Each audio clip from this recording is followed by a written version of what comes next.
Bonjour à tous, j'espère que vous allez bien. C'est le mois de mai, les beaux jours s'en viennent, la vaccination va bon train, alors faut pas lâcher. Et parlant d'optimisme, je vous rappelle que la semaine passée, on a eu donc la 41e édition du Gala Les Mercuriades. On a récompensé des dizaines d'entreprises partout au Québec. On a célébré l'entrepreneuriat tous ensemble. Je pense que ça nous a fait du bien.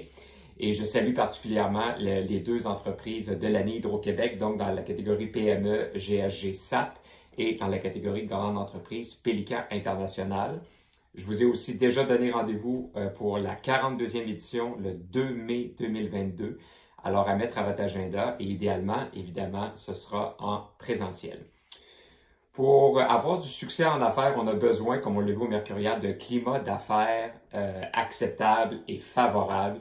Et honnêtement, il faut se le dire aujourd'hui, on a quelques dossiers en ce moment qui sont défavorables au développement économique du Québec et on doit les adresser. Et c'est ce qu'on va faire dans les prochaines semaines à la Fédération. Alors, on le sait tous, la pénurie de main-d'œuvre, l'immigration constitue un enjeu très important. On en parle beaucoup depuis plusieurs jours. À la Fédération, j'ai envie de vous dire qu'on en parle depuis très longtemps. On va continuer à le faire. On est convaincu que l'apport d'immigration est un des facteurs clés de succès du développement économique au Québec. Qu'importe les salaires qui peuvent être considérés pour chacun de ces emplois-là, je tiens à le dire. Alors, on va continuer de défendre ce point-là. Je pense que c'est le principal problème de communication qu'on a en ce moment entre la communauté d'affaires au Québec et le gouvernement, bien malheureusement. Un autre dossier ou des autres dossiers qu'on va vouloir regarder de près dans les prochaines semaines, la finalisation du dossier du transport aérien régional, ça fait longtemps que ça traîne, il faut régler ça.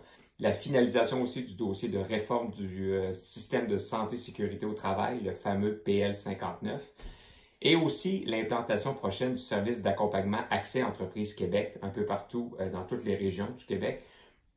Et quel est le rôle que les chambres de commerce peuvent jouer dans cet écosystème-là, parce que je pense qu'on a un rôle qui est parfois sous-utilisé et on est une voix privée très forte partout au Québec et ça doit être dit. Et c'est ce qu'on va faire dans les prochaines semaines, dans nos prochaines rencontres.